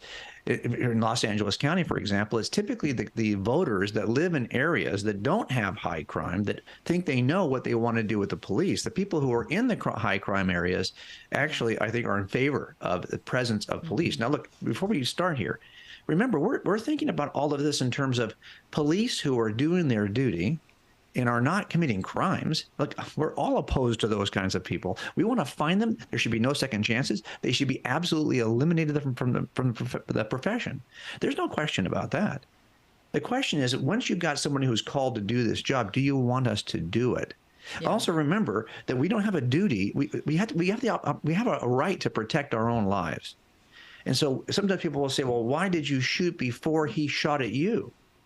Because if I wait, am I supposed to take a round first? What if the round's a headshot? I mean, do I have a right to stop my own death a millisecond before it occurs? Milliseconds. And that's the problem, is that this is a very risky business, and you're not really, no one's being paid very well, and what we are being paid for is risk. And it's just becoming riskier and riskier, and they aren't increasing the pay. So the problem is, how do you hire people to do this risky job? It's not just physically risky. It is, there's a lot of lawsuits and all those kinds of things too. And so the question becomes, why would anybody want this? J. Werner Wallace is with us. His latest book is called Person of Interest, Why Jesus Still Matters in a World That Rejects the Bible.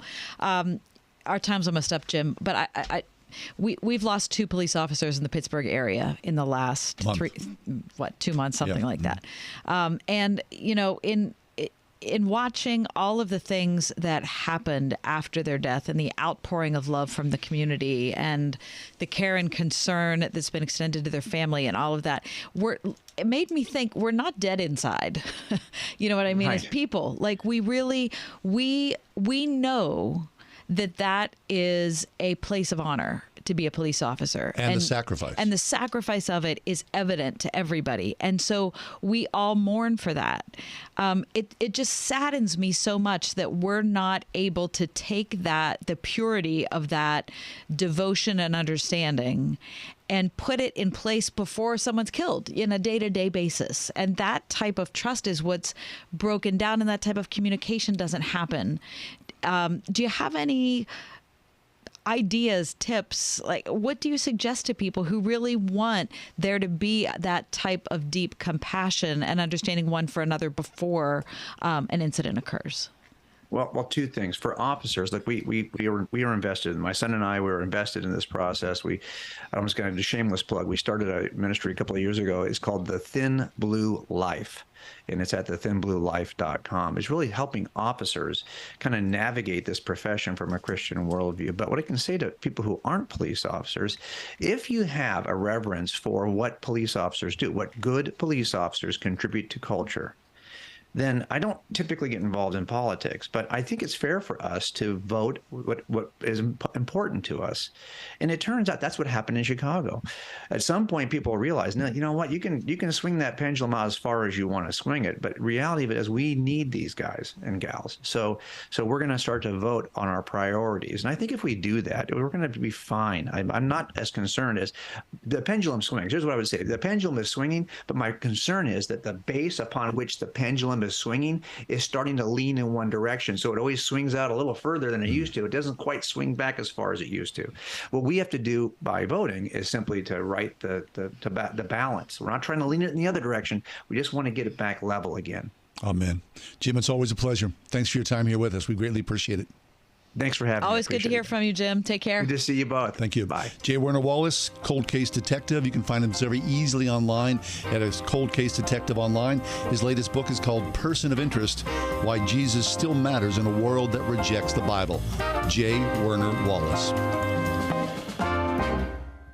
If you have an IRA or 401k, please listen closely. My name is Jason Hansen. I'm a former CIA officer and New York Times bestselling author. Throughout my career, let's just say I've been in some hairy situations. And I believe right now the biggest threat facing Americans is they need to protect their wealth, which is exactly what I'm doing for my wife and 6 kids. And I believe the ultimate safe haven is physical gold and silver. You can protect your hard-earned retirement assets with a tax-free loophole that allows you to convert your retirement into physical gold and silver. The folks I use are Advantage Gold, and believe me, I've investigated the heck out of all types of people. Advantage Gold is the nation's highest rated gold company. They have the best process, pricing, and service. If you want to get your free gold and silver investment kit, please contact Advantage Gold right now, and you'll see how easy it is to protect yourself with precious metals. Call 800-900-8000. That's 800-900-8000. 800-900-8000. Advantage Gold is not an investment advisor or a tax advisor. Consult with your financial advisor before investing. Call 800-900-8000. Train up a child in the way they should go.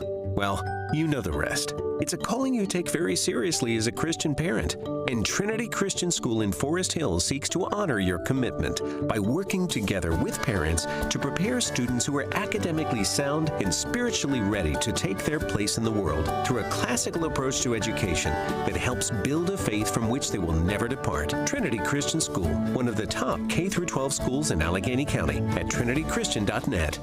From the creators of I Can Only Imagine comes Jesus Revolution. If you look a little deeper, if you look with love, you'll see an entire generation searching for all the right things, just in all the wrong places. Based on a true revolution.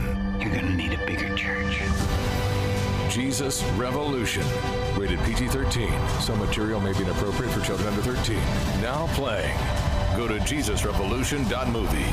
In 1966, Time magazine asked, "Is God dead?" Now best-selling author Eric Metaxas takes that famous question and turns it around when he asks, "Is atheism dead?" In his bestseller titled, "Is Atheism Dead?", Metaxas offers a provocative answer as he shows atheism to be not only implausible and intellectually sloppy, but also demonstrably ridiculous. Get your copy of Is Atheism Dead? Available now at Amazon.com and wherever books are sold. Discover the magnificence of the Mediterranean with Alistair Begg and our trusted partner, Inspiration Cruises and Tours. 9 life-changing days of powerful worship, Bible study, and history. Sign up now, deeperfaithcruise.com.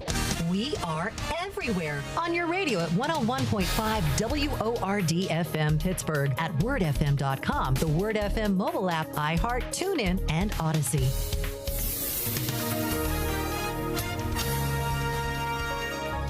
Increasing clouds tonight with a low of 33. Tomorrow, increasingly windy with occasional rain. Tomorrow's high 44. Tomorrow night, cloudy, windy, couple of evening showers and a heavy thunderstorm, followed by a little rain late. Storms can bring isolated, damaging wind gusts. The low 36.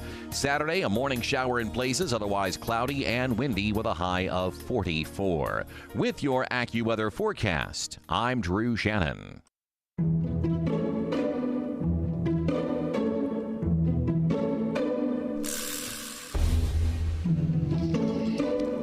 Does this make sense? Does what make sense? Breakfast. I don't mean breakfast food. I'm not saying does an egg make sense, does bacon make sense, does orange juice, I'm not saying that. I'm saying breakfast, the meal you eat first thing in the morning, does that, John, make sense? Yeah, it makes perfect sense. Now, I am not a regular breakfast eater. I'm just not. However, this morning, I was like, I'm going to have some cereal. What? I had some cereal. Because of our some milk. conversation the other day? No, just I was hungry. And it was like, but it wasn't like 8. Okay. It was more like 9:30-ish. Okay. I had a bowl of cereal with some blueberries and some milk. Did you? It was delicious. Made my day. I loved it. One bowl? One bowl. I can never have one bowl of You cereal. eat double bowls? No, I always have to do it. I've never done that. Oh, you've never Never. had a double bowl of cereal? Never, ever. That seems a bit Were excessive. you raised in a cave? What were you raised in a trough? Come on, please. I mean, just one bowl's enough. Okay? I always want a second bowl. I can't believe that. There's a lot of things That's beside the point there's here. a lot of things about me you don't know, John. Okay, so it does make sense. Okay. Are you just saying it doesn't make sense? It doesn't make sense. What? Come on. I need to be the person to say it out loud. Here's the thing. What are you going to eat first time? All of us, we're a bunch of obese people. We need to cut somewhere. I just feel Not like... breakfast. You cement yourself with breakfast. I feel like you don't cement yourself with breakfast. I feel like you get up in the morning and you let it lie. You just, whatever you did yesterday, Cup of coffee, your glass of body's water. working on it. You have a drink, you have a little toothbrushing, you get hydrated, and you move on. What you have for breakfast? My toothbrush. I don't think that works.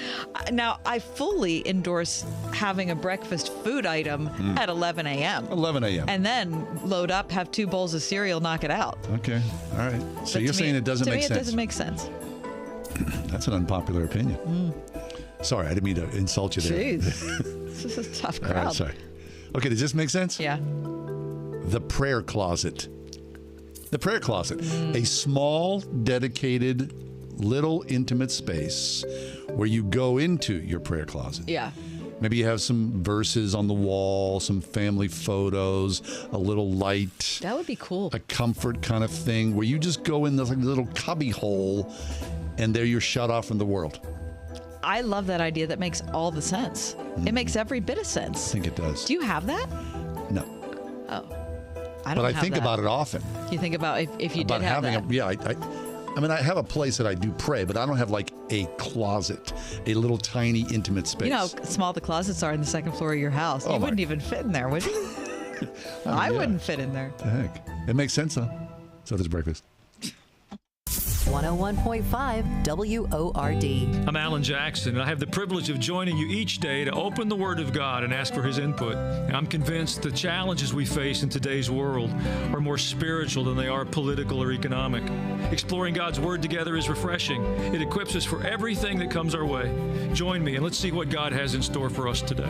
A fresh look at Scripture, weekday mornings at 9:30. Alan Jackson Ministries on 101.5 WORD. Do you remember what was kept in a spring house? If you're an old timer, you know that a spring house was used for storing fresh, cold milk. In 84, Pennsylvania, we have another kind of spring house. Our spring house is an old-fashioned country store filled with all kinds of old-time gifts, great country foods, and you guessed it, fresh, cold milk. You see, the Spring House in 84 is also a dairy farm where we milk our own cows, pasteurize and homogenize the milk, and sell it all through the store. We've had people tell us it has to be some special kind of gourmet milk. We don't add anything to the cow's diet or to the milk. It's just nature's purest, most perfect food, and we love the way our customers love it.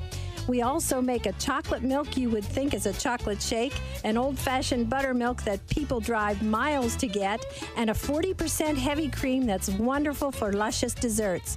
Our 2% and our skim are the greatest sellers. Come and try some Springhouse milk at the Springhouse in 84. My brother-in-law died suddenly, and now my sister and her kids have to sell their home.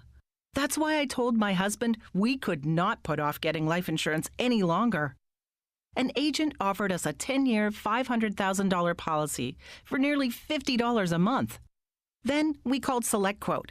SelectQuote found us identical coverage for only $19 a month, a savings of $369 a year. Whether you need a $500,000 policy or a $5 million policy, SelectQuote could save you more than 50% on term life insurance. For your free quote, call Select Quote at 1-800-940-6161. That's 1-800-940-6161. Or go to SelectQuote.com. That's 1-800-940-6161. Select Quote. We shop, you save. Full details on example policies at SelectQuote.com/commercials. How long does it take to tackle a home project? With Angie, you could cross it off your list before this ad is over. Just tell us what you need, indoor or outdoor, repair or redesign, and we handle the rest, sending a top pro to get it done. You don't have to lift a finger, except to tap the screen or click the mouse. Plus, Angie is free to use. So bring us your next home project, and we'll bring it home. Download the app or go to Angie.com. That's ANGI.com to get started.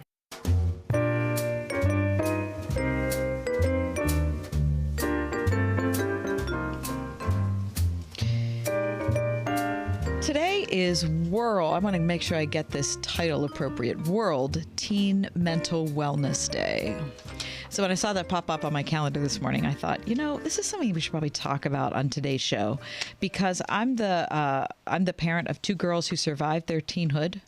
John, you're the parent of two boys that survived their teenhood. Yes, they did. We're here with Lexi, who survived her teenhood. Go, Lexi. But I think I can speak for all of us in saying that that's a really difficult time, especially in this generation. You can't imagine. It's fraught with so many issues.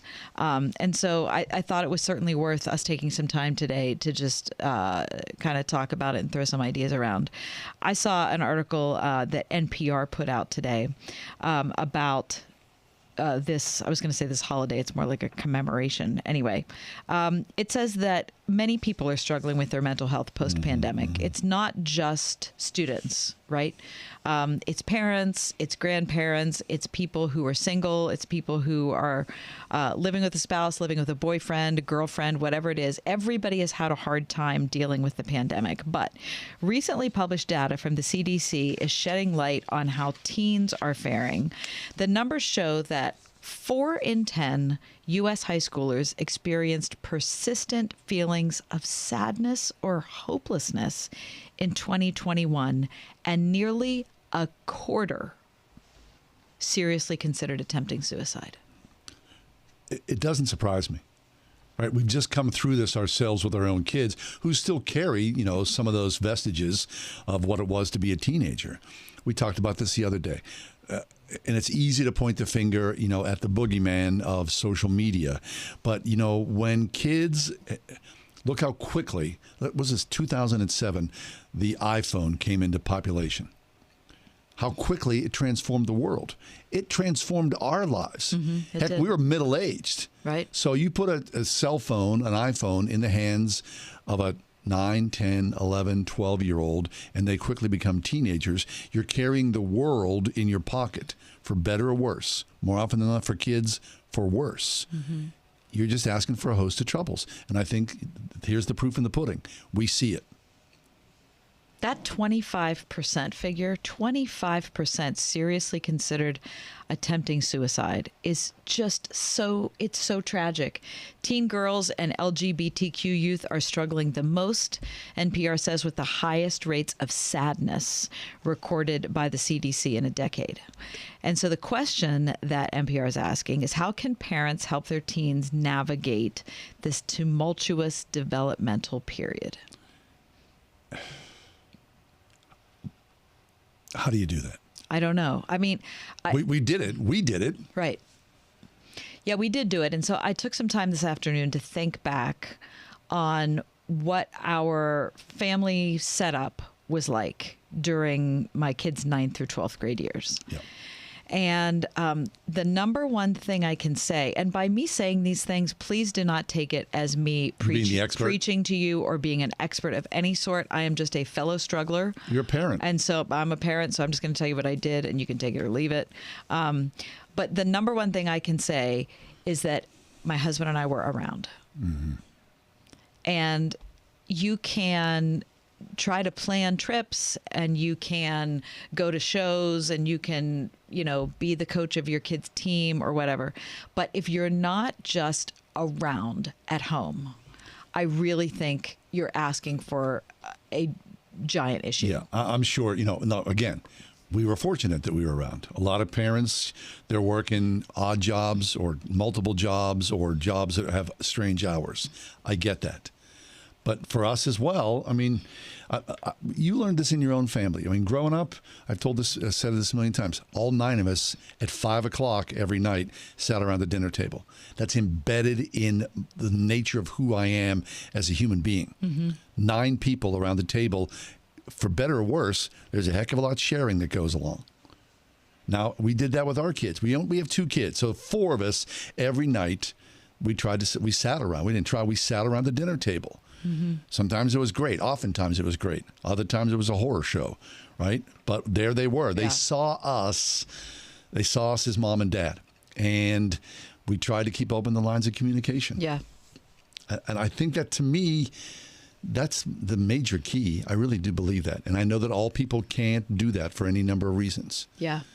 But if you can, be around. And I don't mean that you have scheduled 7 to 9 p.m. that you're going to sit there and say, let's talk. It's not that. It's the fact that you have to just be there, because with kids, the important conversations will happen with no warning. Right. And they'll happen late at night, or they'll happen early in the morning, or whatever. And if you're not there, you're not going to catch it. Right. It's just these things, the most remarkable conversations I had with my kids were never at a planned moment. No. They were never at a planned outing. It was just something that happened when it happened. All right, so let's talk to Lex. Go ahead, Lex. Okay, so Lex, there you're 23 years old. Now, you became an adult essentially during the pandemic, so your teen years are not that far away. Talk about your teenage years and, the good and the bad and the struggles and the joys. Well, it's hard to say, mainly because when I was younger, my dad passed away. And so my mom tried her best to be there for me while also grieving. Yeah. And so it's hard to do that. It's impossible probably to do that. Yeah. So I can't imagine what she was going through trying to shepherd me. Gosh, sorry for crying. No, that's okay. Because I was part of that 25%, Yeah. I've been there. I've done that. Yeah, you could see how you'd fall into that. Yeah, 100%. It's sometimes it's really hard for parents, and I can't imagine doing that. And I can't imagine thinking about how hard it is mentally for teenagers right now, because I was there. I was in that situation. And you're completely right. Showing up is the biggest thing that you can do as a parent. Now, I'm not saying my mom didn't do that. She did her best, but it's hard when it's only her. Yeah. Yeah. What kept you going? What are the things that sustained you while you were in those despair? Yeah, those really bad times. My friends. Okay. Obviously, my mom is she's like my biggest fan. And Teen. Yeah, Teen. We love Teen. Oh, Tina. But love is what got me through. Mm. And people who were dedicated to seeing me grow. Yeah, seeing me grow. So whether you've got kids or not, we're surrounded by them, right? I mean, it's easy. Yeah, and we all, even if they're not our kids. Right, of course. There are kids in our neighborhoods, in our churches, in our wherever you hang. You've got your kids, your sister's kids, or your neighbor's kids, or something like that. And I think probably for a lot of people, you go, especially if I'm not connected to kids, I got nothing in common. They seem like, aliens to me. I don't even know how to, say hello or to have a deeper conversation because it's not my world. I mean, the generation is your generation. That's where your most comfort level is. But how do you look at kids and be of some help, some wisdom, some presence. Strength? Yeah, presence. Just presence. Just be there. Because presence isn't our iPhones. Present isn't social media. It's looking someone in the eye, seeing them for who they are, and being able to engage. We're called to this, right? Yep. I mean, in Christ. Community, church. And The church, capital C church. before you start to pray or preach, you got to just be yourself first before anybody will pay you any heed. Two-way street in the relationship. We'll take a quick break, come back. We got more ahead. Yeah, we do. Celebrity birthdays coming up Hey, next. whose birthday? I don't know. You're going to be on the hot seat then. All right.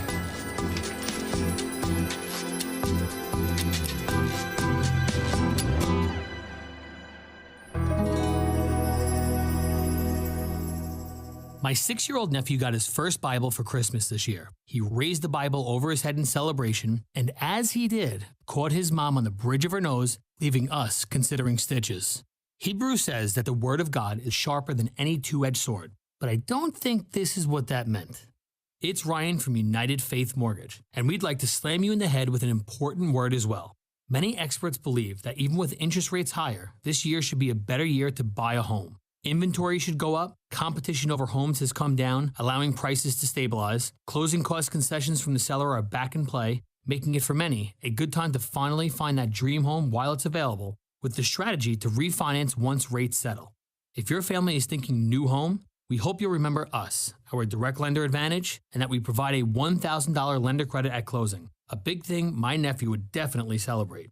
We are United Faith Mortgage. United Mortgage Corp, Melville, New York. NMLS number 1330. Pennsylvania Department of Banking and Securities. Mortgage lender license 22672. This spring, join Danny Goki, Jordan Feliz, and Blanca on the Jesus People Tour, heading to your city.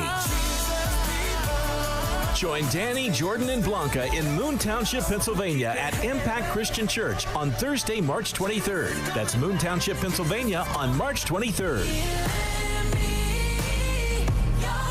The Jesus People Tour, live in your city. More information at transparentproductions.com. Take as little as 3 minutes to see if you could save on motorcycle insurance with Progressive. Come on, you've spent more time than that debating your accessories. Could use some new riding gloves. Guess I'll go with black leather again. Just seems so basic. Wait, what if I did white leather? People be like, hey, this guy's different. Or they might be like, hey, this guy looks like a butler. Yeah, okay. Black leather it is. Get a quote in as little as 3 minutes at Progressive.com. Progressive Casualty Insurance Company and Affiliates. Every day is a great day to play around at All About Golf in Butler. The new Ping lineup is here. Stop by the Pro Shop and check out the all-new line of Ping putters and get newly reduced deals on Ping G425s for a limited time while supplies last. All About Golf bays equipped with top tracer technology are open year-round. 8 to 8 daily, rain or shine. Plus lessons for every age and skill level to help you master your game. All About Golf in Butler. Practice, learn, play. Visit allaboutgolfpa.com. Trip to Europe. Visit all 30 Major League Baseball stadiums. Go skydiving. Okay, so you know what you want to do in retirement, but do you know how to get there? Tune into Your Retirement Blueprint with Kurt Knodik and Ethan Lane of Accurate Solutions Group, Saturdays at 10 a.m. to get answers to your retirement planning questions. Plan today so you can do the things you've always dreamt about doing in retirement. Listen every Saturday morning at 10 to Your Retirement Blueprint with Accurate Solutions Group. Investment advisory services offered through ASG Investment Management, LLC.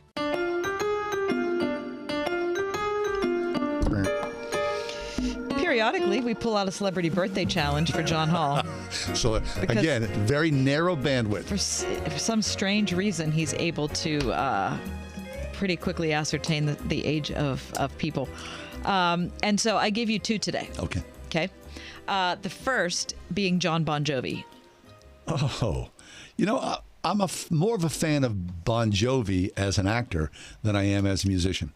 What's he an actor in? Oh, he's done a ton of stuff. I've never seen him as an actor. Yes, you have. No, I never have. I did not know Really? that. Never. Oh, yeah, look him up. I mean, Is he? He's good. Yeah, he is good. Is he good? Yeah. I mean, he plays John Bon Jovi. Yeah, Lex, but you know who John Bon Jovi is? Yes. Bon Thank Jovi, goodness. yeah. Thank you. Yeah, look him up. I mean, I like that guy. I like Bon Jovi. His music, I'm kind of like not much of a fan. Okay. Living on a Prayer? No, not that big of a Fine, deal. it's fine. It's not fun.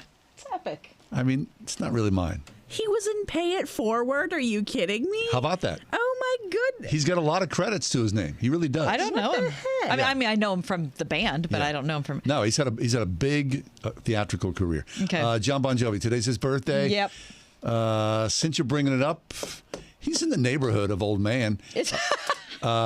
He's a good 60. Is he? Yeah. He's 61, John. Yeah. Very nice. Very nice. Very nice. The just retired James Bond comes up next. Daniel Craig celebrates a birthday. My today. favorite James Bond. Yes, I hate to say it, but it's true. Yeah. I'm not a big James Bond fan. Oh, come on. It's a lot of fun. The franchise not that is fun. much fun. It's a lot of fun. I don't think so. Daniel Craig. Man, he's bad. I love him. Isn't he? Plus, he's... How about him in Knives Out? Is that a hilarious role? I mean, I could say I have a man crush on Daniel Craig. Look, I want you to be honest. You can see that. Did you see him in Glass Onion? Yeah. Did you see Glass Onion? Yeah. It's okay. It was okay. It wasn't as good as Knives Out. Right. But James Bond, excellent. Daniel Craig is 53. 55. Not bad. Now, I would have put him significantly older than that. Older? Yeah. I thought he was older than that. When you look at Daniel Craig like Bond Prime, yeah. Boom. 40 years old, just could do anything. Those are some excellent Bonds. Really? I don't think any Bond is excellent. Yes. Have you seen him as Bond? Yeah, I have. Sure, of course. Excellent. Quantum of Solace. Just good stuff. And and you know me, how I feel about the Marvel franchise superhero thing. Yeah, I'm surprised you like James Bond. He's just cool. He is. I mean, I guess. But Lex, do you have any connection with James Bond? Not a lick. Yeah. Not a lick. Bond, James Bond. All right. How about Egg McMuffin? How do you guys feel about that? I love me So an good. Egg McMuffin. Now, again, it's the same thing with the cereal. I always want to. Never would I do two. That's way too much, you guys. Too much of a good thing. You do one and be happy with it. And don't clutter it up with some home fry or whatever. Don't do that. Or McGriddle things. Just be happy with one Egg McMuffin and go about your day. Well, now I feel ungrateful. No. But I always want another one. Lexi? There's anarchy in the studio right now.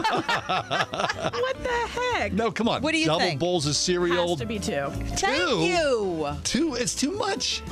It is too much. How big are your bowls? Yeah, exactly. That's a personal question. All of a sudden, okay, what's please. happened? What the heck's going on Okay, here? we'll talk about it more tomorrow. Is it National Egg McMuffin? Today. Have one on the way home. Home with John and Kathy, a production of Salem Media Group. This is Ryan Anderson, president of the Ethics and Public Policy Center for townhall.com. At age 13, she was put on puberty-blocking drugs and testosterone. At age 15, she had a double mastectomy and a doctor removed her healthy breasts. At age 17, she realized she was just a teenager and that adults who should have protected her had irreversibly damaged her instead. Now, at age 18, she's suing Kaiser Gender Pathways Clinic, the medical center that did this to her. Chloe Cole is her name, and you've never met a more courageous young woman. Some of us have long tried to prevent this form of abuse from occurring. Over 5 years ago, I published my book, When Harry Became Sally, ringing the alarm about the unethical medical procedures gaining popularity. Because the book was correct,